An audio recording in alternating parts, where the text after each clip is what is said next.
قربانی واجب ہونے کی 8 صورتیں۔ مسئلہ نمبر 1، مثلاً ایک شخص کے پاس 2 مکان ہیں، ایک مکان اس کے رہنے کا ہے، دوسرا خالی ہے، تو اس پر قربانی واجب ہے، جبکہ اس خالی مکان کی قیمت 52.5 تولہ چاندی کی مالیت کے برابر ہو، اور 60,000 روپے سے کم آج کل کوئی مکان ہوتا نہیں ہے۔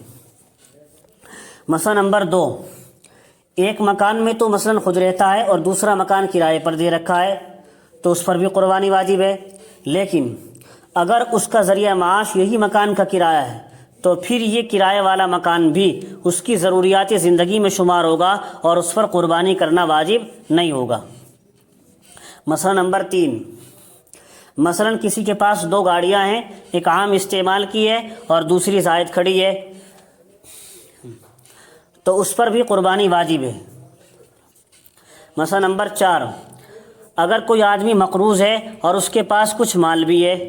تو قرض کی رقم نکالنے کے بعد اگر اس کے پاس 52.5 تولہ چاندی کی مالیت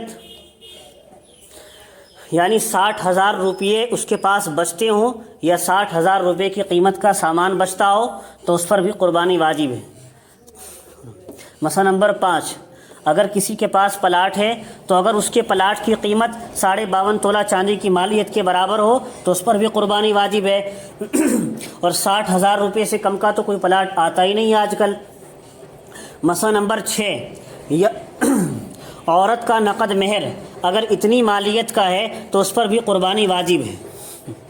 یا صرف والدین کی طرف سے دیا گیا زیور اور استعمال سے زائد کپڑے نصاب کی مالیت کو پہنچتے ہوں تو اس پر بھی قربانی کرنا واجب ہے۔ مسئلہ نمبر 7، ایک شخص کے پاس کاشتکاری کے آلات و اوزار ہیں، ٹریکٹر وغیرہ، اور دودھ دینے والی گائیں بھینس ہیں، تو ان کی مالیت پر تو قربانی واجب نہیں۔ کاشتکار کے پاس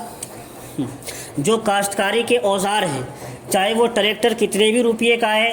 تو اس پر تو قربانی واجب نہیں، کیونکہ وہ کاشتکاری میں استعمال ہوتا ہے، اور دودھ دینے والی گائیں بھینس کتنے کی بھی ہے اس پر بھی قربانی واجب نہیں ہے۔ کاشتکاری کے اوزار کے علاوہ اور دودھ دینے والی گائیں بھینس کے علاوہ اگر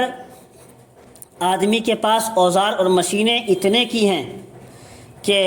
مالیت نصاب کو پہنچ جاتی ہیں 60,000 روپے کو، اور دودھ دینے والی گائیں بھینس کے علاوہ جانور اتنے ہیں کہ وہ مالیت نصاب کو پہنچ جاتے ہیں 60,000 روپے کو، تو اس پر قربانی کرنا واجب ہوگا۔ مسئلہ نمبر 8، اگر کوئی شخص قربانی کے دنوں میں 12ویں تاریخ کو سورج ڈوبنے سے پہلے صاحب نصاب ہو گیا تو اس پر بھی قربانی واجب ہو جائے گی۔ یاد رکھیے 60,000 روپے کی مالیت اس کے پاس قربانی کے پہلے دن میں نہیں تھی، دوسرے دن میں نہیں تھی، تیسرے دن سورج ڈوبنے سے پہلے، یہ سمجھیے قربانی کے تیسرے دن عصر کی نماز کے بعد اس کے پاس کہیں سے 60,000 روپے آ گئے، جس کی وجہ سے اس پر قربانی واجب ہو جاتی ہے، تو اب اس پر قربانی واجب ہو جائے گی۔ عصر کے بعد 60,000 روپے کہیں سے آ گئے تو اب اس پر قربانی واجب ہو جائے گی۔ اب اس قربانی کی قضا کرے گا بعد میں اگر وقت بھی نکل گیا، اور قضا کرنے میں ایک مسئلہ پہلے بھی آیا، قضا کرنے میں یہ ہے کہ وقت کے اندر 3 دن کے اندر تو حصہ لے سکتا ہے، لیکن جب قضا کی بات ہو 3 دن کے بعد قضا کرے تو پھر ایک بکرا بکری پورا جانور ذبح کرنا ضروری ہوتا ہے، پھر حصہ لینا کافی نہیں ہوتا ہے۔